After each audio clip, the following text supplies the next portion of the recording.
So it occurs to us that we have added new theme song music, and we haven't really talked about why we did it or whatever. The old theme song music was written by yours truly, Kelly Gray. It was always meant to be just placeholder music because it was music that I use for other stuff anyways.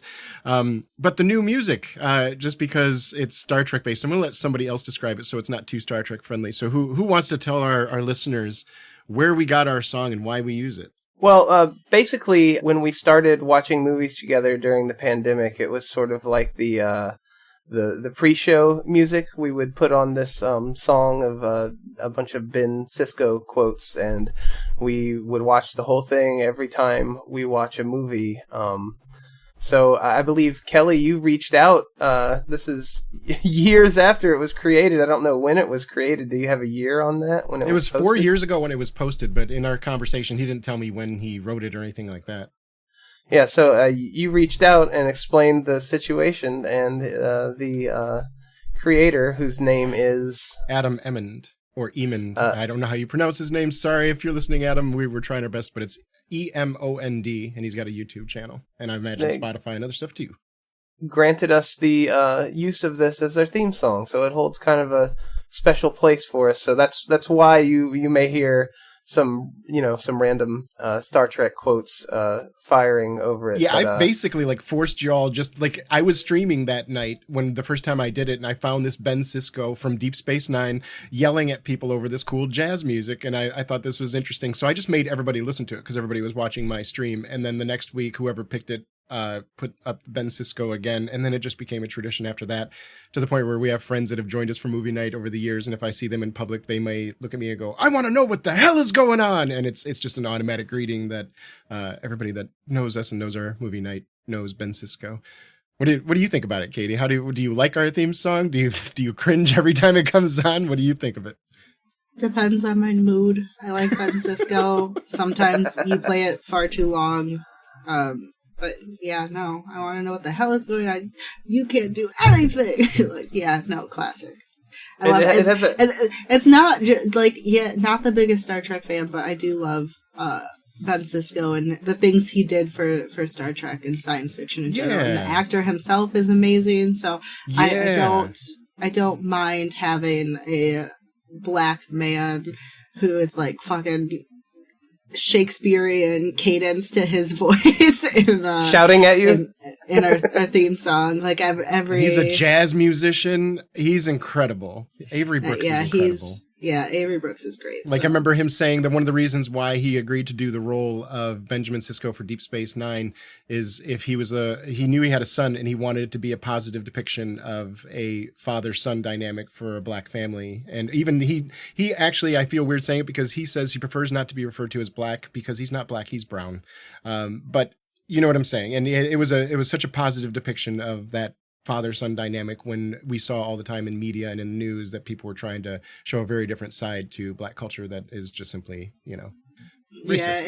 And he's in charge, and there's a lot of things that he's a cool dude. Avery Brooks and Ben Sisko, him playing that character itself and everything have got going for it. I'm very grateful for the use of this because it's special to us. I'm sure Kelly is very grateful because he's a huge Star Trek freak, so he has more excuses to talk about it and insert Star Trek into our non-Star Trek related podcast. And we found a way to fit in Star Trek. I love it. Every time we find a way to fit in some Star Trek. One of the things we must do is to give children some positive look at the world, indeed the universe. Star Trek helps to do that. Yeah, and I'm just gonna throw this out here as I think of it. If anybody listening, if it somehow makes it to Avery Brooks' ears, and you want to talk about a movie sometime, anybody connected to this, he could yell at us. Let us know. Make it sound too big of a deal, but I would be a little starstruck. That would be amazing. He's such an amazing guy, and as a musician, I would love to pick his brain about that too. Start throwing any Star Trek, some LeVar Burton. Can we get some of that? I would die. I'm not LeVar, I'm Avery Brooks, and I play the role of Captain Benjamin Sisko. Oh, God. Have you ever seen the interview where Bill Shatner tries to interview Avery Brooks? No. Now, Avery Brooks, it's the rumor is that Avery Brooks and Bill Shatner don't quite see eye to eye in a lot of politics and stuff like that. But anyways, Shatner was interviewing Avery Brooks for his movie, The Captains, made by Bill Shatner, blah, blah, blah, blah, blah. And Avery Brooks, the entire interview, anytime Bill would ask him a question, he would answer by playing piano and smiling at him. What happens when you die? Tell me. Wish I knew. Do you have a thought?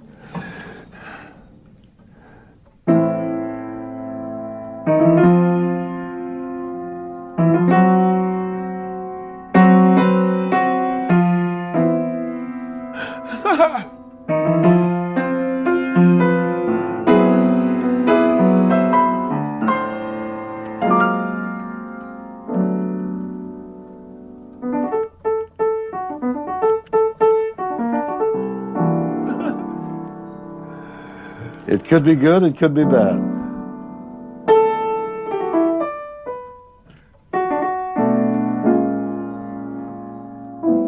That makes me smile. If you knew the name of the songs, the name of the song that he's playing was answering the question, but he chose to not use his words. He decided to answer him with music. And the more frustrated Bill Shatner got, the more Avery Brooks was smiling ear to ear, playing more jazz and on top of it, kind of thing.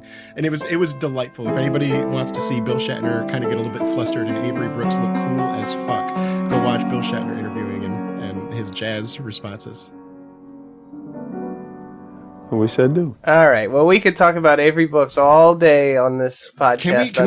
Can this be an Avery Brooks podcast? Can we change the midstream to Avery Brooks 24/7? How about no? But yes, thank you to what's the name again, so I can say it in a full sentence. Adam Emond or Adam Emond. I don't know how you pronounce his name. We're probably saying it wrong, but Emond. Thank you to Adam for the use of our theme song. We really appreciate it, and it's really good. And to everybody, go check out their stuff. Check out their YouTube page. Yeah. So now you all know the story, why that song exists, and why we listen to it. It's not that everybody here is a diehard Star Trek fan. It's that I am, and they like the music enough that we kept it.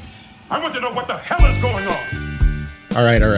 Please continue. Continue. We need to start. We already started. Yeah. Well, everybody was talking. Everybody's rambling and chatting. And see, remember back in the day, we were like, "How do we do a cold open?" You gotta get over this. We gotta start. You gotta just do it. How do we do a cold open? As I said before, a cold open is supposed to happen before the theme music. You can't have a cold open if you're introducing the show. I can put the theme music anywhere. But we're not listening to our own theme music. Is that what's gonna help you? Like, you need to hear a song before you start reviewing the movie? Play me a song before we start. Please sing me a song. You two entertain. Sing me a song. You're a comedian. Tell me a joke. Like, we can just say anything we want on the internet without any repercussions whatsoever. The sky is green. Oh my God, I'm suing you. The sky is green. The moon landing was a lie. If we were in the UK, I could sue you for all of that. that. Cats are wizards. Okay, now that's the truth. I thought you were talking about Kermit and saying this guy is green. This guy is green. He's not a guy, first of all. Isn't he? I mean, he kind of refers to himself with masculine pronouns. So yeah, I mean, he's very mask presenting. That opens a whole new can of worms. Are there any worms on Muppets? There's gotta be. Yeah. I feel like I've seen Muppet worms, but not like anthropomorphized Muppet worms. But no, I think I have. Yeah. The little stripy worm. Little stripy dudes. How do you do a Muppet worm and not have it come out adult themed? What's on a stick, you see? Dirty. That's not helping. Do a lot of things and not be you. That's how. Yeah. You're making me sound like the bad guy when it's clearly. Why do you do this? It's clearly all those worm-shaped objects that are the bad guy. I'm part gay, so leave me alone. Daddy, chill. There's a whole page dedicated to worms on the Muppet Wiki, so rest assured. Dirty. Oh, is there? Oh, and the worm from Labyrinth is also a Jim Henson creation and counts as a Muppet. Did you say hello? No, I said hello, but that's close enough. You're a worm, aren't you? Yeah, that's right. Hey, we watched the Muppet Movie. The Muppet Movie. Muppet. It was so good. I had such a good time. I don't mind skipping to the end right off the bat that I fucking loved this movie. This was so good. Yeah. Oh my God. I can't believe I never saw it. Same here. Somehow I had it in my head since childhood that The Great Muppet Caper was the first Muppet movie. I did not even know this existed, and I found it to be extremely delightful. Absolutely. I was spoiled all along. Like, I had never seen any of this before. It was wonderful. And I'm in the same boat. Like, I grew up thinking, oh, I've seen Muppet movies. I've seen like a Muppet Christmas Carol and a Muppets Take on Hollywood or whatever the heck it was called. Manhattan. And then I'd never seen this one. Yeah, Manhattan, sure. I'd never seen this one. And, yeah, I was so pleasantly surprised. If I'd known that I had a gap in my Muppet history, I would have watched this a long time ago. So exactly. This was wonderful. This is a perfect example of why we started doing this movie thing a long time ago. I feel like it's a generational thing. I hate Muppet movies. Oh, God. Really? Yeah. Get out. They can be enjoyable. They can be good movies, whatever it is. I am not a big fan of Muppet movies. I like the Muppets. Don't get me wrong. Muppets are great. I was enjoying parts of it. The beginning, there's some bops. There's some of those songs, great. They're long. They are long and drawn out. Like, I think it's just a sign of the times and the way they did movies. Like, I get bored. I don't care. I hate Miss Piggy. She's so annoying. I'm sorry. I know people love Miss Piggy, but absolutely I think you're not. kind of supposed to hate Miss Piggy. Like, each of the characters you're supposed to hate for different reasons, and you're supposed to love for different reasons. It's kind of like they have a pro and a con, each character, except for Kermit, which he's largely like a super person. He's just great all around. He's our Goku. He's our Superman. He's Jim Henson. Yeah, he's Picard, like yada yada. Except for the fact that he hates Lou. And I'm like, why? These like core memories were coming back to me as I was watching this movie. Like, for the first time where Kermit starts being a dick to Lou, the guy with the boomerang fish. Yeah. I was like, why is he being a... Oh, wait, I think this is a thing. I think he is always kind of a dick to Lou. It's like it's the one problem Roscoe. with you know, he's completely awesome to everybody. He solves every problem with kindness. He's wholesome. He can teach you a lot of lessons, but he hates that one fucking guy. That one guy is just way too much for him. Anyways. No, if you gave me an Elmo Roscoe feud movie, I'm in. Absolutely. I would watch every single one of those. Give me a whole spin-off. Like, so it's not that you don't like the Muppets. It's no, not that I you don't had like a Muppet. I had a Kermit cake for like my second birthday party. There's a picture of it somewhere. I don't remember this, but apparently I really liked Kermit. I love Elmo. I like this is nothing against the Muppets. I just don't enjoy the movies. I would say Have a you seen Muppet the Christmas Muppets Take Carol on is Manhattan? probably the best one. I've seen Muppets Take Manhattan. I've seen the pirate one. The Tim Curry? Like I said, Oh, Christmas man. Carol. I've seen this one. I've seen a lot of them. Like, I can enjoy them. I can watch them. I get bored after a certain point, and I'm just like, no, this is over. This should have been over a while ago. And they're not super long. It's just not something I enjoy. Yeah, I'm right there with you. Like, not to skip ahead too much, but like there were a few songs that I felt went on a little bit too long.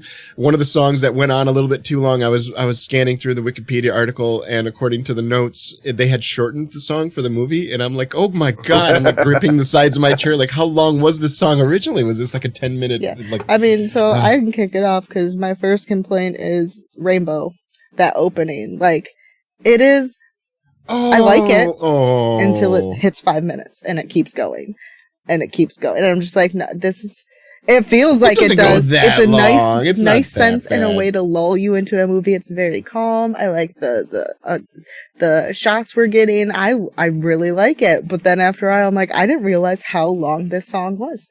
Okay, we're still singing about the rainbow with Kermit. Got it. To be fair, yes, the songs can be kind of long. That's I can't really dispute that. But I that one, I love the songs. You know, like that one was the good one. That was one of the like some of the songs go on long. No, I'm not saying it was a bad one. I listened to it. I watched the whole thing. I enjoyed it.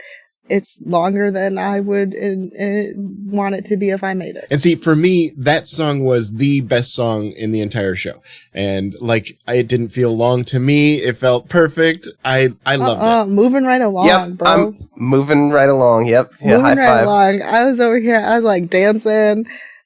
So good.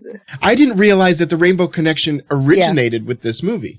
I thought when I was hearing Kermit sing it as a kid, I thought that was Kermit covering a song. Like you would have like, you know, different Muppet characters covering different songs and that kind of stuff. But no, like it came from this movie. And like, I don't know. I didn't realize that it was Kermit's I Am song. I thought it was just like a song written by like Joni Mitchell or somebody like that back in the 60s or something. Because to me, it's very wholesome. It's a good story about like what we all should strive to be and that kind of stuff. Like, that's I don't the know. Muppets. I think it's a beautiful it's wholesome song. and what you strive to be and all of that. There are a lot of Muppets that you shouldn't strive to be like Animal, but we'll get into I that. don't know. He's living his best life and his truest story and being true to himself. Don't try to shut him down. Yeah, but no, the other thing I'd like to say about the Rainbow Connection is it's one of those weird cusp songs for me that it is incredibly wholesome and very like romanticized. I don't mean romantic in the two people falling in love romantic, but and it's also got a really creepy vibe to it. Like if I were to play the Rainbow Connection on like a 45 record and put a flickering light in the background, it would have a completely different feel. And I love that about it because it's slightly adult but slightly childlike, and it can fit a lot of different scenes. Rainbow Connection is one of those great songs. I could put the Rainbow Connection to a Michael Jordan highlight reel, and it could fit if I just do it the right way. Like it's a great song in my opinion. But go ahead if you want to tear it down, you want to tear down some of the great creations of American art, you go right ahead. So we've been told, and some choose to believe it. I know they're wrong, wait and see. Someday we'll find it, the Rainbow Connection, the lovers, the dreamers, and me. We are getting a little ahead of ourselves because we actually start pulling into the movie studio and the theater. Right. Well, I already discussed the main thing that was of interest there with the boomerang fish. I like how Kermit is trying to settle everybody down and thank all the workers on the film. And like, the grippers and the lighting people, and Animal is just like, roll film, and they're like completely impatient. And he's chained to his bed or the chair, just like he's chained to whatever he's doing. He's chained to the drum set, which that is I'm sure plenty of drummers throughout history feel that proverbial metaphorical chain that keeps them there. I just want to get a drink. No, play the drums. The only thing that really disappointed me in this movie is that I didn't get more Stetler and Waldorf. They were at the very opening. Yeah. And they're my two favorite Muppets, probably. They're us. You know what I'm saying? Like that's me. That's me watching. That's what we do most of the movies. They had so many great lines in this movie, and it starts with, "What do you think of the movie? I really like it. The movie hasn't started yet. That's what I like about it." Yeah. Right off the bat, I was chuckling at it. Like, I get what you're saying, Katie, about the songs taking too long, but like the interstitial stuff, like the comedy, did that get you? Did that comedy still land? Because it still felt funny to me. Like, no, like some of it is funny, but it is just that I've never been a huge fan of that. I guffawed multiple times watching this in spite movie. of myself, sometimes unwittingly. Like there were several jokes where I laughed and I was shaking my head at myself for laughing because it was such a stupid joke. But Oh yeah, there are definitely moments where I was like, okay, that's genuinely funny, and I laughed, and I'm like, why am I laughing at that? But for the most part, like the overall, and yet again, sign of the times, it's Mel Brooks is in there, Steve Martin, God. like all these people that I'm just like... Mel Brooks playing a Nazi scientist. Yes! Yeah. Well, a Nazi that's electrocuting. Yeah. We will get there, but yeah. Yeah, but lots of things. So I'm just like, I've never really cared for comedy from just even that time frame. Like a lot of the things that were coming out, a lot of like, yeah, there's classics. I can enjoy it and appreciate it for what it is. But am I gonna go for the jerk or fucking even Young Frankenstein? And I love Young Frankenstein over more modern comedy. No, not really, unless I'm in a certain mood. Yeah. Like that's just not what I'm gravitating towards. But I'm also not the audience for that. Yeah, and I'm right there with you. And Mel Brooks' comedy, I've heard him describe it, and I'm going to paraphrase him here, something along the lines of, I take every joke I can think of and I throw them at the wall. I try to get as many jokes in a short amount of time as possible, and I understand that not all of them are going to land, but sometimes one of them is going to land with you, and that's what I'm going for. Just a pure quantity over quality kind of thing. And I might be wrong, I might be paraphrasing, I might be confusing him with somebody else, but that's why that Mel Brooks comedy, like, I don't know. I'm right there with you that I know a lot of people that like they live and die by like Spaceballs and stuff like that. And I enjoy Spaceballs, but like it doesn't make me laugh. You know what I'm saying? I enjoy the parody of something else that I enjoy, i.e. Star Wars, Star Trek, that kind of stuff. But the actual like jokes, you know, like I enjoyed, what was it? Men in Tights, for example. That's a fun movie to watch because it makes fun of a movie. Yeah, like Men in Tights I love. That one I genuinely watch more than probably most people. But even then, like, I don't remember even the first time when I watched that movie if I actually, like, openly guffawed at it. If I actually was like, oh my god, that's actually very witty and funny. It was more just like, huh. You know, like, that's the most amount of laugh. But anyways, we got plenty of Muppets to discuss without getting into Mel Brooks and Men in Tights. Right, so it establishes that this is the Muppets' sort of origin story, and we roll film! And they're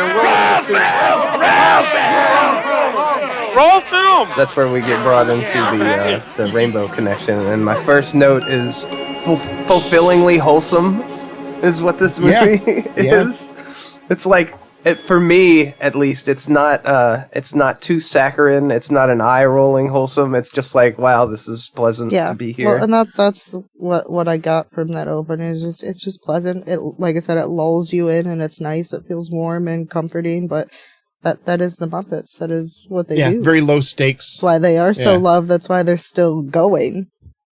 They're also, you just buy in. They're so believable, and you hear this from actors all the time that work on the sets, where, like, they actually stop talking to the puppeteers and they're, like, looking the Muppets in the eye and talking to them as people. And, like, I don't know, it's got that same kind of Star Wars kid magic from my childhood. I associate the same sort of feeling with the Muppets where I just instantly buy in and I'm like, okay. Yeah, even me, like, it had been so long since I'd seen anything with Muppets that I had forgotten core key components of characters' personalities and such.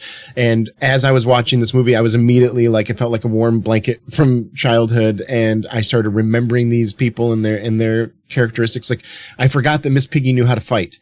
And as soon as she started going, I was like, oh shit, she's gonna open a can of whoop ass. I forgot that about her. She's like a kung fu master or something. Yeah. I actually love many of the jokes in this, and some of them are fucking weird. Like when Dom DeLuise takes his boat up to Kermit, and a fly goes by Kermit. He bites at it, and then he's just like, "Darn, I missed." And I'm just like, what? And I would like to point out about the Dom DeLuise scene. Of course, like Dom DeLuise showing up in the opening number, pretty much, is like kind of letting you know that if you didn't know, there are going to be a lot of big stars in this. A lot of people really love the Muppets, and they're, you know, Dom DeLuise at this time was one of the biggest names in Hollywood. Like, if anything, he was John Candy of the 80s. He was, you know, the thing that occurred to me is that I was thinking an alternative way that this movie all works out is that, like, this Hollywood agent, what is he doing? He is lost in a swamp all by himself with just a little tiny rowboat. He's scared out of his mind. He meets a talking frog. The talking frog he's like, wow, I could make a lot of money with you in Hollywood.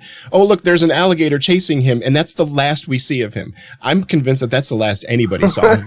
That agent did not make it home. Speaking of the alligator was a great realistic looking Muppet. That was a Muppet. Yeah, that was like one of my first notes. Holy shit. Like, damn, that looks so good. Yeah. Like you puppeteering in general, you can, like, yeah, they've got their own style and everything, but when they make something, they want it to look real and do they fucking nail it. Like, yeah, the alligator is great. That's just amazing because I thought that it was a real alligator. Yeah, no. Did you know how they filmed this scene with the Kermit? Who's the guy? Frank Oz? Is that no? It's Jim Henson. So Jim Henson had to be in a fucking airtight tube that they put underwater as the log, and he had like a little tiny breathing hole that he could breathe through, and that's where he was like doing the puppeteering from. Like, holy shit, horrible. Yeah, they shot everything practically, which is another reason like these movies look so nice. And people buy into the Muppets and shit in general, is that they're not using a bunch of special effects to do anything. Dom DeLuise says, I have to catch a plane, and Kermit's like, with that tongue? Not a chance. But it's that kind of classic, like, I don't know, Hollywood comedian jokes that I can see people not gelling with all of them, but every one of them made me laugh. So He shows him the newspaper article saying that looking for auditions for frogs to become rich and famous, and so Kermit hops on his bike to ride to Hollywood. Which, by the way, that bike effect, holy shit. Like, if I didn't, so I didn't realize that the alligator was a puppet effect at the beginning. So, like, that I wasn't blown away by the puppeteering just yet. Like, Kermit was good and everything like that, but nothing was really, oh, how'd they do that? The bike effect was the first time I was like, how do you do that? Like, that was really cool. It was like a trailer pulley system. They had a whole thing going on for all of it. If you think about it, his feet are literally just like glued to the pedals, and they're pulling the bike, so his feet go with the pedals as it moves. But it looked so good. It looks so good. Yeah. Just like, I mean, not to skip ahead, but there are several times throughout this show where, like, for example, when Fozzie is driving the car and he runs into the thing in the road and he leans out the window and he goes, oh, well, I guess we stop here, or something like that. The way he leaned out the car and looked and then got back in the car and everything was just so well done. Like, oh my God, everybody behind this, they know that art so well. I was incredibly impressed. On Kermit's bike ride, he sees the location being built for the fried frog legs restaurant, which becomes a key plot of the movie. And he almost wrecks into a construction crew, and he says, "Isn't it a little bit dangerous to be building a road in the middle of the street?" Another thing that got me. Yeah. Made me laugh. Yeah, that was like one of the first things that I noticed, like, with these movies, they're always so dark. Like, they're hopeful, they're lighthearted, they're whatever, but there's always some dark shit happening in there, like the whole frog legs thing, the entire time. Like, he is your lovable character. This is his movie, and they're constantly trying to enslave him and capture him, and they're eating his people. Yeah. Like, Jesus. Like, at one point, when he says, they're talking about frog legs, and he goes, I just think a lot of frogs on crutches. And I was like, oh my God. Like, you're thinking that they're removing the legs and then leaving them out into the world? No, Kermit, they're fucking killing all of them. You know, like, we're talking about cattle, like a bolt to the brain. Like, they're dying, my friend. I'll tear your head right off your fucking neck, I swear to God. And this is a movie made for children. I'm right there. And then we're gonna fricassee their bodies afterwards. We're gonna fry up their legs, you know, like, well, okay. Case in point, his first place where he stops off is a bar called El Slizo. Yeah.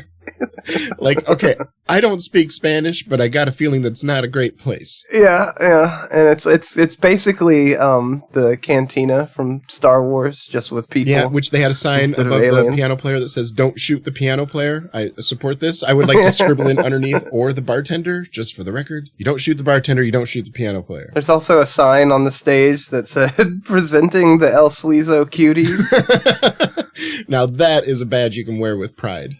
You put that on your resume immediately. But the cuties were not there, so instead we get the stand-up comedy stylings of Fozzie. Wait, was he telling jokes? Because as far as I can tell, he was just stammering and kind of talking to people a little bit. He was. I mean, that is his. Yep. Waka waka waka. That's his shtick. Shaking his belly around. I'm still partially confused. What is waka waka? Is it supposed to be like grabbing your bow tie and go and it's simulated laughter? Is that waka waka? Like ha ha ha ha ha at yourself? I don't really know. It's just like a general like, hey, oh, you know. It's so the equivalent of he went up on stage and somebody said, and now Fozzie, and he went, hey, oh. I mean, right. I take it as like it's kind of like a catchphrase. It's the fucking get her done. Yeah, I get no respect. Fucking yeah. For me, I'm thinking of Star Kid musicals. There's a musical. It's a YouTube thing. This is very niche, but all I have is fucking oh God, Mater. I don't even know his name. Larry the Tractor Guy, whatever the fuck his name Larry is. Larry the Tractor Guy. Larry the Cable Guy. Larry the Cable Guy. Yeah, Cable Guy. Yeah, that guy. Like I said, get her done. But what the hell, right? You win some, you lose some. Get her done. Like little catchphrases, but the musical, they make fun of him. There's a character who's like a stand-up comedian in prehistoric times, and their thing is schwoopsie. Like that's what I take it to be. It's just a random little bing bong. Yeah, just a little random waka waka. You know my one joke. So can we bring waka waka back? Should we? Oh, we're bringing Wokka Wokka right back. after a Know teeny. So Kermit sees him bombing, and he jumps on stage to dance with him, and that's when this Southern fried frog legs mogul is looking through the window and they show a close up of Kermit's feet dancing, and it looks so fucking by the goofy. way, But he's enamored. He's like, "This is my star." Which, by the way, like the incomprehensible ballsiness of imagine going to a club. You've never been to this club before, and there's a comedian up there going, "I don't get no respect. I don't get no respect. I don't get no respect." And you're like, "I know what this guy needs. I'm going to jump on stage and start dancing with him." You know, like, okay, I got to give you credit. You got balls, my friend, to get up on stage and do that. Good for you. Just wholesome Kermit trying to help out. And so this terrible person. Well, first this is one of those sort of Mel Brooks style of jokes that isn't necessarily funny, but I still smile at it anyway. Where Fozzie jumps up behind the bar and says drinks are on the house, and everybody runs up to the roof, and they're like, "I don't see no drinks here. What's he talking about?" That's the kind of joke that like 8-year-old or 10-year-old me would have absolutely, right. And adult me is like, yeah, right. It's very stupid, but it's endearing. Now, why does that land and Mel Brooks comedy not land as much? Why does this land and Spaceballs comedy doesn't quite land the same for me? I don't know. It's like the same thing almost. Maybe it's just you know what I've I mean? seen It's that Spaceballs type a of million joke. times. I don't know, but yeah. anyways, it's comb the desert. Yeah, you know. I totally forgot because it's not a major plot point. But when Kermit walks in and he walks up to the bar and the lady in the red dress is like, "Buy me a drink," with the drink in front of her that triggered me. I was like, "You have a drink. You already have a drink. Why oh my are you, God, why as are a you bartender, like, you're clearly just starting trouble. Like, stop it. There's a drink in front of you and it's brand new. It's still full." As a bartender, I've seen that happen a million times. I had a girl walk up to the bar once. I had a woman walk up to the bar once, and a friend of mine at the far end of the bar, he was like, "Hey, that woman that just walked up, let me buy her a drink. Go ask her what she wants." I walked down to the end of the bar. I was like, "Hey, the guy down there wants to buy you a drink. Do you want one? If so, what can I get you?" And she goes, "Well, actually, I was going to leave, but can I take a 6-pack to go?" And I'm like, no, you can't. No. And when I talked to the guy, he was like, "You could have." I'm like, "No, I'm not letting you do that. I'm not letting you buy her a 6-pack to go." No. The ballsiness of some people. Hey. Like, well, I don't want one, but can you ask him if he'll buy me a pizza instead? No, Right. You go ask him if you want. Hey, the pizza is going to be cheaper than the Some drink in places, If I want a pizza, give me a pizza. At this bar, I was the one that had to make the pizza, so I didn't want to. So that's part of the decision making too. So it was self-serving. Absolutely. The gall of some people. Absolutely. You ask your bartender, "What would you like to make me?" Yeah, no one ever thinks what the bartender would like. Yeah. You know. And remember, don't shoot the bartender. But go ahead. Where are we at in the movie? So the outside the El Slizos, this mogul guy approaches him with he wants him to be the mascot for his frog leg restaurant, which just riding the darkness through and through. But he shows him $500 and he says, "And that's just the start. You could be making this much every year." Yeah. Oh my God. Like, what a horrible. So you're making like $40 a month or something, you know? Like, right. But you know, Kermit doesn't. He's not a fan of this, and they hop into Fozzie's tan, busted ass Studebaker and hit the road. And we get the first song note that I wrote is "Moving Right Along," good song. I was like really, really, really enjoying it. It's another one that it goes for a while though. It's the best one though. It works. I agree wholeheartedly. Moving right along, footloose and fancy free. Getting there is half the fun. Come share it with me. Moving right along. Even though the song went along a little bit too long, there was still a lot of stuff happening on screen where, like, I could have muted the screen and still enjoyed watching them driving down the road and having their little interactions in the car and seeing the car going through different places. It's actually advancing the plot during the song. Exactly. So, like, even if that song went on a little bit too long, as long as there's something happening, what makes a song and a musical feel like it drags along too long, like when we were talking about The Wiz, is that some of these songs, like, nothing is really being developed. Your second verse is the same as the first, pretty much, just reworded, and nothing is happening on screen either. So I'm being told the same thing multiple times, but it's boring then. So at least with this, it had something going on. unlike some of the other songs, even in this own show, that they just kept going on and we're just watching the people sing for a little bit longer. We get a Big Bird cameo. Which I really enjoyed. He said he's going to New York to break into public television, which is funny on itself. I like that. I was like, ha ha ha, I see what you did there. Like you have to break into public television. You're a star, Big Bird. And he's still got his white feathers on his forehead and stuff. Oh, yeah. And he keeps getting stopped and harassed. Yeah. By this mogul now. I didn't write down his name. I don't think it really matters. He's like dressed like fucking Colonel Sanders and has like an effeminate southern drawl. Doc Hopper. Like, I want you to be Doc Hopper. I want you to be my frog leg mascot. Oh yeah, if anybody can pull off that accent, like that's right up your alley where you live. So there's a million people like him, and they're all dressed like Colonel Sanders too. It's weird. Businessman, entrepreneur, and restaurateur. Yeah. So then we meet the Electric Mayhem in a busted down church. One of the greatest bands of all time, if you had to ask me. I'm a big fan of Dr. Teeth and the Electric Mayhem. Okay, I think like we reversed from the Rainbow Connection, because this is one of those songs where I'm like, I'm glad they did it. It's a sign of the times. There are a lot of good things happening here, but it took way too long. Like I don't know. I'm maybe it's just those characters, that band. Like individually when they talk, I like them, but as soon as they start playing music, I don't like it as much. I don't know why. I like the song. It's not my favorite in the movie, but it reminds me of like my dad and his friends, and he was like a 70s musician, so it's like right in that wheelhouse, you know? Yeah, what I do like about it is their dream to turn that abandoned church into an organic coffee house that houses musicians and artists throughout the week. I'm like, oh my God, like 9 out of 10 of my friends, that's kind of like that's our dream, you know, if we made millions of dollars, I would maybe not open an organic coffee house exactly like that, but a lot of the shit that they're talking about, I'm like, hell yeah, maybe I would get along with the Electric Teeth or whatever they're called. I mean that is the joke with them, is look at these hippies trying to hippie it up everywhere, which like, oh my God, it's so amazing. Maybe that's part of the reason we're in the place we are with the planet right now. Not blaming the Muppets, just like that's what was funny then. Yeah, it's funny to think about people making an organic coffee house. Yeah. Maybe you guys fucked up. Just put the idea that musicians traveling the country and making music for people, they shouldn't be able to live comfortably off that. Why would artists want to be able to live comfortably? It's the domino meme. Haha, Dr. Teeth, funny 70s musicians, to like choking, grasping for air as we die from the planet being searingly hot.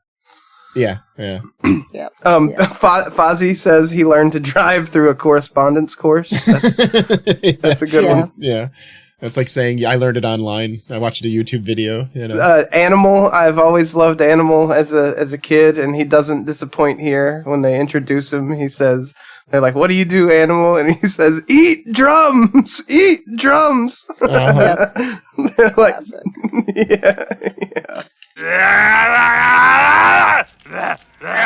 Oh yeah, that's Animal. Show him what you do, Animal. What do? Eat drums!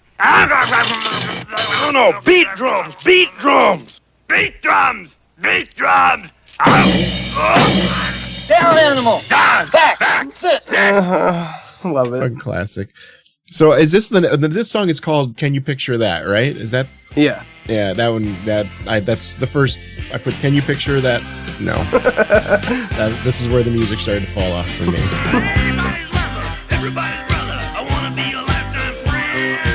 One of the lines that I wrote down that came shortly after this, and I don't remember which scene it was, but somebody says, you don't go to Bombay to become a star. Do you remember who says that?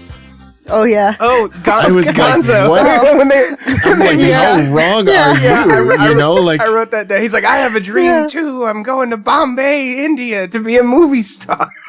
You don't go to Bombay to become wrong, buddy. There's like some of the biggest movies and biggest productions you'll ever see are coming out of Bombay. So what a 70s opinion. What an ignorant 70s opinion. I'm sure Bollywood was doing just fine in the 70s too. I don't know much about it, but I'm sure it didn't crop up out of nowhere in the 2000s. All right, he's next. We've kind of jumped ahead, but that's okay because I want to talk about it. It needs to be talked about.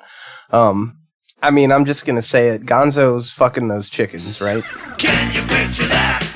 Yeah, they keep implying it. Everyone else is weirded out but him. Yeah. Like that. Gonzo fucks a chicken. I mean, it's okay because they're Muppets and they're animals and we got pigs, fucking frogs already. It's fine. Why does it feel so unsettling? Because it's Gonzo.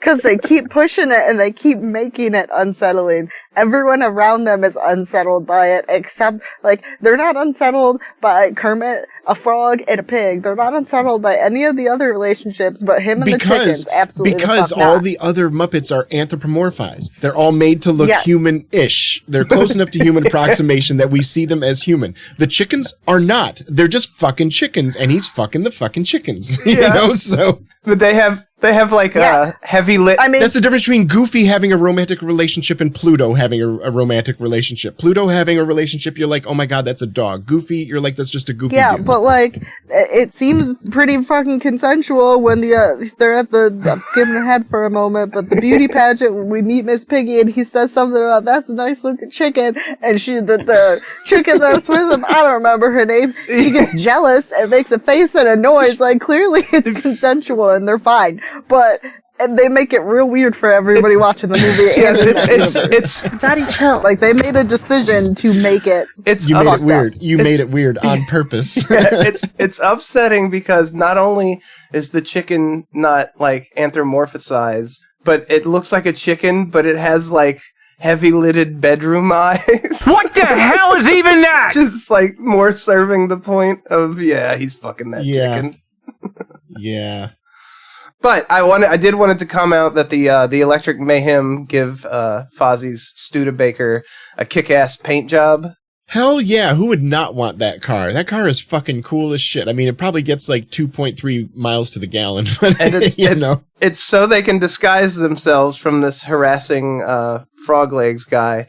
But a great classic style joke happens because he's like, keep your eyes out for a frog and a bear and a brown Studebaker. And the guy's like, oh man, all I see is a frog and a bear and a rainbow painted Studebaker. It's like, okay. That's obviously who we're looking for. No. The other classic joke that we've already passed, but when he's yelling at him to follow that frog or whatever, and he takes off and he's like, come back, follow that frog with me in the car. It was so stupid. Even as he's saying it, I'm like, he's going to drive me up there. He did the thing. Like, I imagine you know what? This is a movie made for kids too. So imagine somewhere there's a 5 or 6 year old that watched that and thought that was fucking hilarious. So, you know.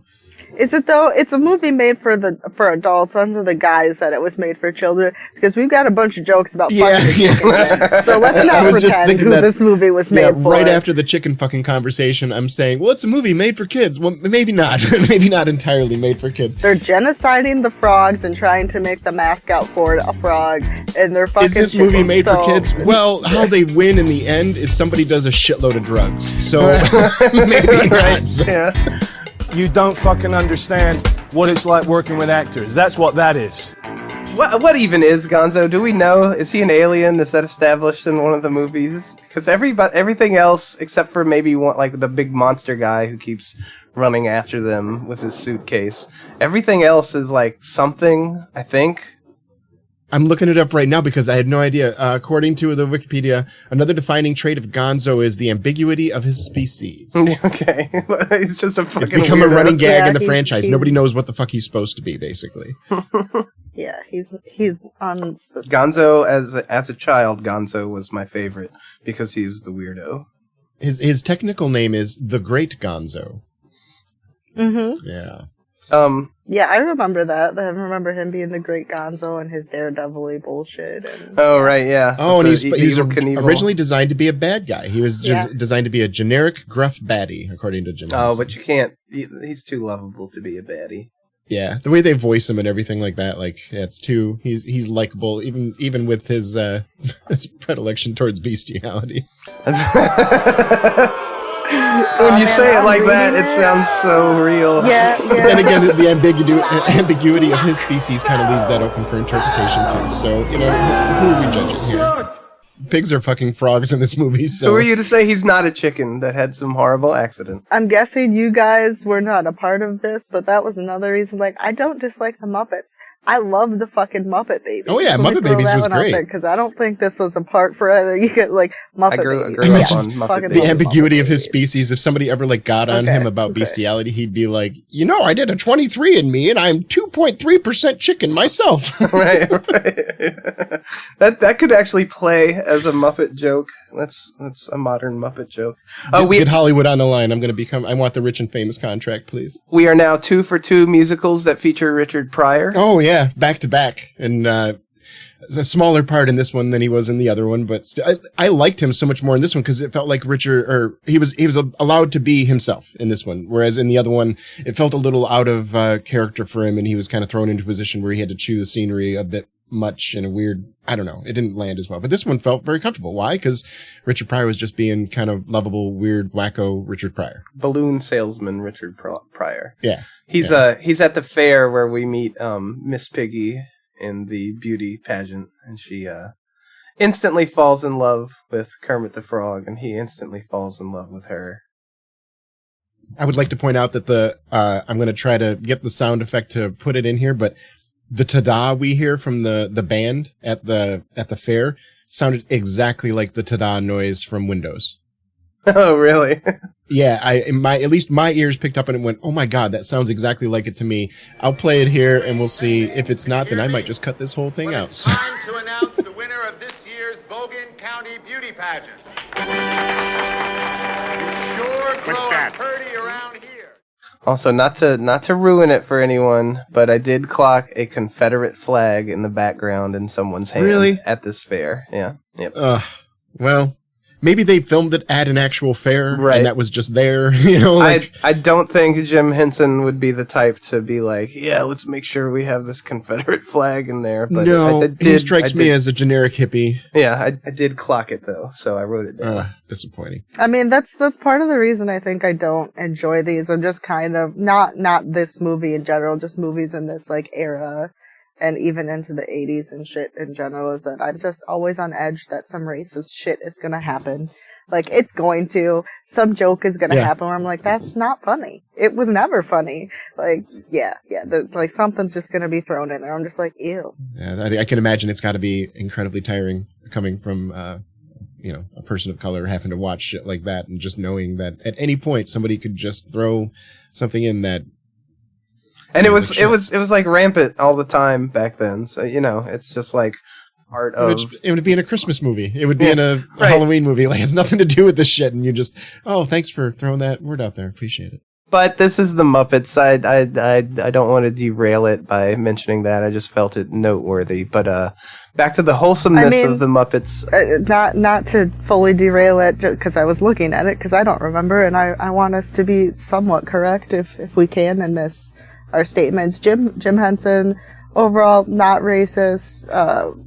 The whole point of Sesame Street is to push the fact that he thought racism was really stupid and made no sense. So that's a whole thing, and there's a lot of it being rooted in like black culture and all of that. But Disney has added the offensive content warning to the beginning of the Muppet Show for stereotypes and mistreatment of people of different backgrounds and everything, including the Irish. So yeah, I don't take it as the Muppets or Jim Henson or anybody personally was super racist. It's just a sign of the times. This is what they thought was so funny, and that sucks. The Swedish Chef is still funny. I don't care what anyone says. Moving right along. Yeah. The anytime the Muppets are in like doing human stuff is always, I don't know, very charming to me. There's a little scene in Miss Piggy's fantasy romance song about him where they're in a boat and he's all dressed to the nines and has a little hat and he's rowing the boat, and it's just so silly looking. Yeah. And it pleases me. I would like to point out that not just because of this Miss Piggy scene, but just in general, I wrote a line and I kept coming back to it over and over again, and it's just that this movie is pro drugs. Just bottom line. If we look at themes and messages, Yep. Yeah, it was the 70s, dude. They do not hide. They really like their drugs, and like they don't come out and tell you like, hey, audience members, you should go do some drugs. Here's a list of things that you can try. If you're just starting out, maybe you start with, but people just, everybody's stoned, and some of the shit they came up with, even like, how would you think of that unless you're a little bit inebriated? And you can tell Rolling Stone magazine that my last words were, I'm on drugs. We get our Steve Martin cameo when Piggy and Kermit go on a date, and he's like playing the biggest asshole and like a waiter that's just completely incensed that you would ask anything of him. I like Steve Martin. So Steve Martin does well when he's playing an asshole. Yeah, he's good at being asshole. a condescending dick. Yeah. Maybe it's written intentionally, but when he takes off the wine cork, he takes out the wine cork and he offers it to Kermit, and Kermit looks at it like, what am I supposed to do that with? It's the cap. That's the joke. Right. Yeah. It was that. Yeah. But either way, like you never, like just as a note from a bartender to anybody that would happen to listen to my voice, don't smell the cork. If that ever happens to you, that's not what they do that for. It's just to show you that there's no mold on it. That's it. They like, it's an inside joke with people that deal with wine, that if somebody sniffs the cork, they don't know what they're doing. Oh, so, a little culture for us. Yeah. Your PSA. Yeah. A little PSA. Thank you. Maybe I just like the smell of corks. Why you gotta Well, then you smell the other side because there's less wine seeping into it, see? Maybe I like wine-soaked corks. Then you are the one in a million, and you keep smelling your wine-soaked corks. Maybe you set up a little thing at home with some corks just fermenting in some wine, and you can just pick them up and sniff them. Cork sniffer. You gosh darn cork sniffer. All right, we're getting too close to the SNL sketch, and that was my intent, and now we're just... I don't even know what you're talking about, so... We'll tell you after class. We meet Rolf here. I believe he's the pianist. And what was their song about, like... it's another... The other song... I don't know. Was this problematic? I don't even know, but it was like Kermit and Rolf singing their Women Who Needs Them song right after he gets ditched by Piggy, who stands him up for, like, an acting gig. She gets a phone call. Maybe I just wasn't paying as much attention to the song because I didn't like this song. Yeah. So I really don't have much of an opinion other than I didn't like the song. If there was a lot of sexism going on, I didn't pick up on it, but it was more of like a general like breakup song, like empowering yourself to feel better because you've been broken up. But it was like a women can't live with them, can't live without them kind of thing. So. And I think it's more of it. I think they are pointing out that it's sour grapes. It's, right. Like they both want the women that they're singing about, but they're commiserating with each other because, if I can't have the woman that I want, at least you and I can talk about how much they suck. Yeah, I'm not coming for Rolf. I like Rolf. Yeah, Rolf is cool. He's very, very sort of chill. I really liked Rolf in Muppet Babies for some reason. Some of the Muppets look cuddly and some don't. Rolf is one of the cuddly ones. Yeah, Rolf he always looks cuddly. And who doesn't like a dog? You know what I mean? Everyone likes especially a dog that can do accompaniment too. Damn, I need a pianist from time to time, Yeah, don't say it like that. I need a piano player from time to time. You know what you do? You buy yourself a tape recorder, you just record yourself for a whole day. I think you're going to be surprised at some of your phrasing.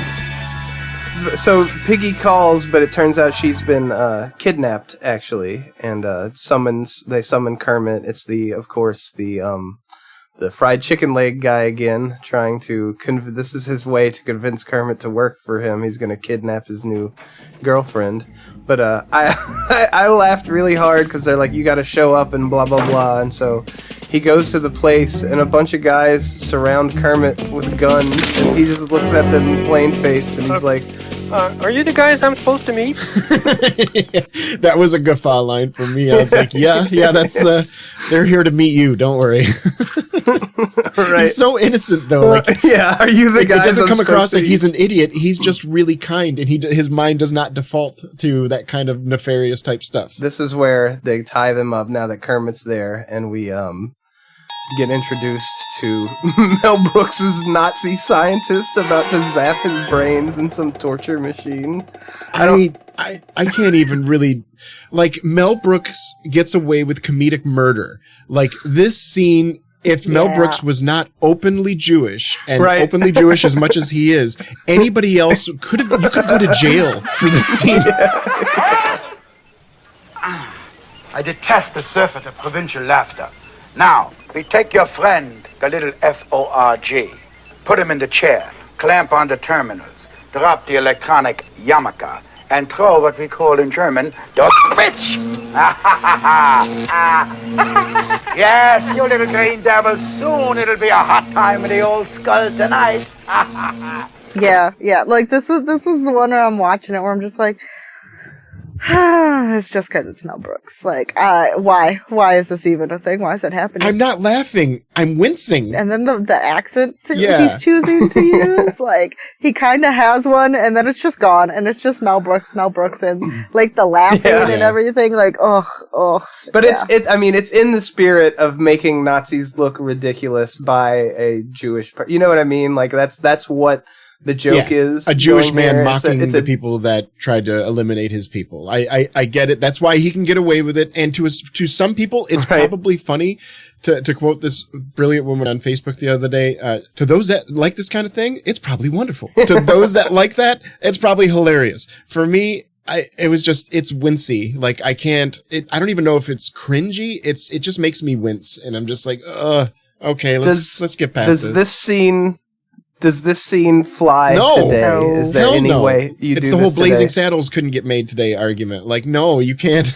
I mean, maybe, but the person would have to be so openly Jewish and so known for this kind of comedy. Like, it has to be a perfect storm. That's why, again, Mel Brooks can get away with this. Nobody else that I know can do this. He's the only one. Because even if Mel Brooks walking down the street and he went and somebody said hello and he went, "Hey, fuck you," it would be funny because everybody knows that almost everything that he does is just a tongue in cheek. So, but like if Jon Stewart did this, even though I think I remember that his family is Jewish.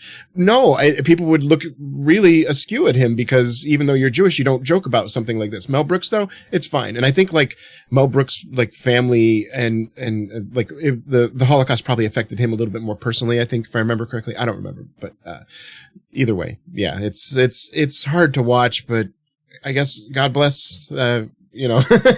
Go ahead and keep making those jokes if you want to. To some people, they enjoy them. They're not really my cup of tea. Right. It's truly like you said, this does not fly if it's not Mel Brooks and probably only Mel Brooks doing it. So like if you watch this and you have no idea who Mel Brooks is, you're probably at a loss and maybe a little bit aghast as what the fuck is what am I watching? And it just keeps going too. Like how many times are we supposed to laugh at here's a Nazi about to throw the switch on Kermit the Frog. Yeah.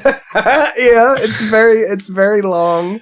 There's a lot. Literally, like, think about this. Like, okay, we're saying this is a movie for kids. It has a man fucking chickens and a Nazi electrocuting Kermit the Frog. Is this movie made for kids? Maybe not. And a musician engulfing a jar of drugs as we saving see. the day. Yeah. There's another good Kermit joke here where they're tied together and Miss Piggy's like, "Oh, I still wouldn't trade anything," or whatever. And Kermit says, "Oh, make me an offer," because he's about to be tortured by a Nazi scientist. Yeah. Yeah, it's easy for you to say when you're not the one getting electrocuted by the Nazi. But yeah. I'm entertaining offers at this moment. Like, what do you got? Oh, yeah. So they call them they're going to have a showdown at, like, I guess, an old West town. Is it ever established if this is one of those, like, Wait, but did we skip past the Miss Piggy fight? Oh, yeah, right. After that, That's how they get out of the Nazi entanglement. That's right. Miss Piggy, all of a sudden, and this is where I had that epiphany where I'm like, oh yeah, Miss Piggy can fucking fight. She can throw hands with the best of them, and she just kicks the shit out of everybody in the room. This is one of the reasons why I like Miss Piggy, because out of all the Muppets, she's the one you can count on to get into a fight, to defend everybody physically. What the heck's going on here? A pig that goes bananas? What is this, a luau? And I love the fact that they made this woman that is, like, she's kind of, like, part of the joke is that she's so enamored with Kermit that she's just throwing herself at him constantly. That the other side of that character is that she also can kick the shit out of everybody in the room. She could kick the shit out of Kermit with one finger. Yeah. You know, like, but she's still so... That's the best part of her. Yeah, she's still so dainty and she's still very put together. You know what I'm saying? Like, fuck yeah, Miss Piggy is cool. I'm looking at it now, and the way that they filmed her, like, she has, like, stockings on her legs, and they're like flying up and kicking people in the face, and it's so fucking funny looking. Miss Piggy's jump kicks are amazing. Like they remind me of Liu Kang from Mortal Kombat 2. Yeah, she's like sideways. Yeah, like physics do not allow you to do this. Fuck physics, you know, like. A lot of that. So when they leave there, at some point they're stuck on the road. I think this is around the time that they get the phone call that you were talking about. But yeah, she leaves first. She's like, she gets an offer and she leaves. And they find her stranded on the side of the road, and she's acting like, "Oh, I'm so glad you found me," and Kermit's kind of giving her the cold shoulder a little bit. That's when they break down. Yeah, and one another little music cue that hopefully I can find it if I go back and scrub this afterwards and edit. But when they're stuck on the side of the road and we're going back in time into his memories or whatever, there's a little sound cue that sounds exactly to me like the Back to the Future, that little piano riff that you hear in Back to the Future whenever there's a little timey thing going on in the background. And the only reason why I bring it up is that, like, this movie might have been such a big deal to a lot of creators that went and saw it that maybe this helped inform that. Like maybe the composer for Back to the Future listened to this and was like, "Oh, I like that sound effect when dealing with going back in time because it also is time." So, and again, if I scrub this and the two sound effects don't sound anything alike, then I might not even include this. So we'll see if I'm right, then you're hearing my voice. If I'm wrong, then you didn't hear this at all. So. Fair. I like one of Kermit's lines here at the end of his hallucination in the desert where he says, "I promised me." And I thought that was like such a perfect, like, that's a great lesson. And Kermit is one of the best people to give that kind of lesson. Like, I promised Fozzie. No, I didn't promise them this. I promised them. No, I didn't promise them anything. Well, if I'm being honest with myself, I promised me. And I thought that was such a really, like, it matters because you allow it to matter. Any creative endeavor that you undertake, and that's, as a musician myself, as a creator myself of different things, it matters to you. And that's why the art becomes good if it becomes good, right? Is that, why did you even do it to begin with? Because it matters to me. I promised myself that I would do that, So, like, don't worry as much about what the rest of the gallery thinks. Think about why did you do it? Why did you want to do this? Do it for you. Yeah, that's the thrust of this movie, and what I really love about it, and what made me write, fulfillingly wholesome, is almost every motivation, every sort of, what they're trying to tell you, and it's a great message for kids, is you can do it, you have it in, you know what I mean? It's like, fucking do what you want to do. Look what can happen when you do what you want to do. You can make the rules and do what you want and create and make things the way you want them to be is kind of the... Yeah, and having a community of all these random, very seemingly eclectic, unconnected characters might be good for you to learn all these different perspectives and all these other lessons that you can get from the Muppets. But yeah, that "I promised me" line, I feel like I want to, like, put that on a piece of paper and pin it to my wall in my workspace kind of thing. It's inspirational and succinct, and I liked it. So they get pulled over by the henchman in disguise as a police officer, also teaching kids to not trust the police. So good job, Muppets. Muppets teaching children ACAB at a young age. Yeah. That's why, like, 12-year-old me was like, I don't know what this feeling is, but I don't trust you. So that we end up having a showdown. First we meet Professor Bunsen and Beaker because they're broken down and they go into because we got to get the Instagrow pills. Yeah, it's like an old West. It's that whole conversation. Like, this conversation could exist in a post or pre Viagra world. That's all I'm gonna say. That is definitely a joke that they played, right? When someone asks, "What is it? What can it make bigger?" and it's like anything, and they're all like looking at the jar. Yep. Like, Yep. all the guys are the ones like looking at the jar, and especially the guys that are kind of their red is to be a little bit older. Like what's his the electric teeth Dr. Teeth guy? You know, he's like, oh, what else do they make bigger? You know. Yeah, so that's a little one for the adults. And then you forget all about this until later, which was perfect because I'm like, I still enjoy the joke. They do the joke enough where it sticks in your brain, and then they let it fucking go until it really fucking matters. We have a high noon showdown between the fried chicken leg man and all his cronies, and there's this wonderful shot of Kermit walking out of the saloon with his little boots and spurs, and it's so funny. It's so silly and just, I don't know, wholesome is a word that keeps coming to mind, but his little green legs tapping and the spur sound, and I love it. It's why I love the Muppets, seeing little things like this. Yep. And they're about to have their showdown when Animal's head crashes through the building because he ate the entire jar of grow drugs. Yes, which the best Deus Ex Machina. I did not see this coming, and I was literally laughing out loud. I thought it was fucking wonderful. It was a great, we had just done the pills, but I never thought about Animal being left alone with a bunch of pills and just taking them all because pills, right. And he just takes them all. And next thing you know, he's fucking 20 feet tall, and we have a Godzilla-sized animal ready to just completely devour and kill every motherfucker around him. Yeah. Probably eat all them thinking that they're pills too. Yeah. Oh my God, I did not see it coming. At first, when I heard a crash and I saw something coming up out of the ground, I was thinking, oh, a boring Deus Ex Machina. And then when I saw Animal's head, I started, oh my God, that was hilarious. That was the highlight of the entire movie for me. When I finally made out that what had happened, I was like, holy shit, this is hilarious. I loved it. Yeah, Animal's probably the scariest one to turn into big monster size.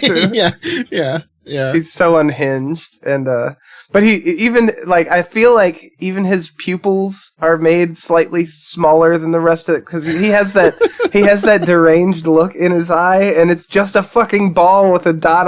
That's the magic of the Muppets. He somehow looks crazy with just all the same stuff that you give anyone else. It's the eyebrows, and I think his pupils are just slightly smaller, slightly askew.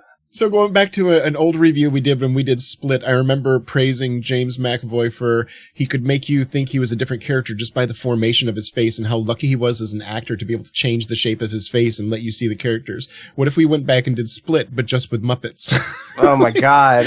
And he could embody, they could do that. I believe that whoever did the Muppet artistry could probably embody the different characters just with little tiny changes to their face and everything And you get Frank Oz to do all their different voices. But then you have the question, who's playing Kevin Wendell Crumb, and that's a whole different debate for another time, I suppose. But sure, which Muppet is Kevin Wendell Crumb? You know, is it Gonzo and everybody there is a chicken? I think it's Kermit, right? Because Kevin is the most normal one. Yeah, and the other Muppets are his personalities. But they'd have to look Kermitish. You know what I'm saying? So Miss Piggy is Patricia. The bigger question is who's playing Hedwig. Maybe that's Gonzo. Ernie. There's so many possibilities. Anyway, yeah, that could be a whole conversation. I might write a list of which Muppet I think matches which personality of Split. But yeah, so they get out of it. Animal saves the day, and they make it to Hollywood, and they go to none other than it's Orson Welles playing the Hollywood executive. Kermit says they want to be rich and famous, and he looks at him in silence for a moment and calls his secretary and says, give me the standard rich and famous contract.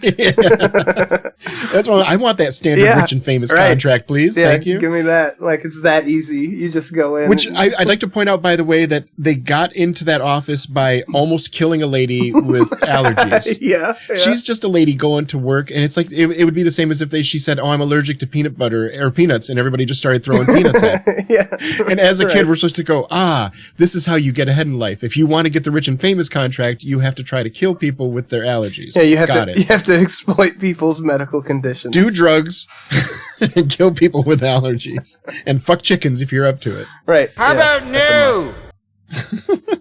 And that's pretty much the end, right? Well, we have one more song, which I really like, is right, the final big number. Yeah, the Magic Box, about how it's kind of drives home the point of look what you can do. You know, you can create magic like this if you put your mind to it. That sort of song. It's a good ending song to go out on.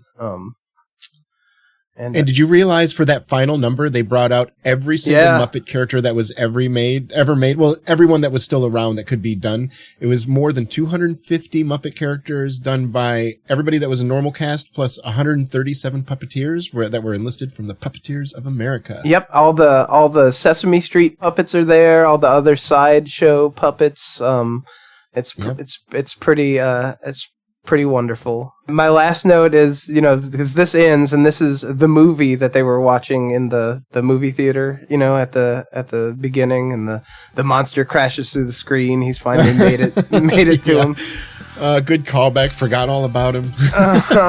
And so we have this, they're sort of like complimenting and all talking to each other after the show as the credits roll. But I heard a conversation from Miss Piggy, and I had to write it down because she's talking to her, everyone's like heaping praise on her. And she's like, "Did you like my close-up? How about my karate?"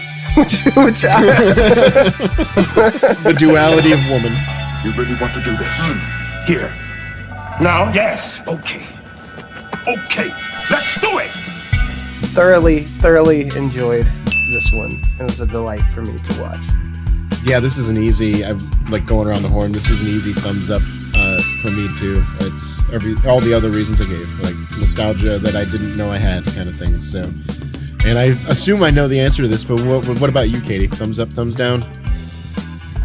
I mean, yeah, it's fine. It's a thumbs up. It's not overly offensive. There's some good stuff in there, and giant animal, which I love. Like, I saw him and I was just like, yeah. Eat drums! Eat drums! Animal's great. Cool. Eat drums! Well, there we go. That was that's the Muppet Movie. You should watch the Muppet Movie. I'm just going to tell anyone who's listening that... Yeah, you can fast forward a couple songs. If you skip forward a couple of the songs that are a little annoying to you, that's fine. Just not Rainbow Connection, because that's the best song in the show.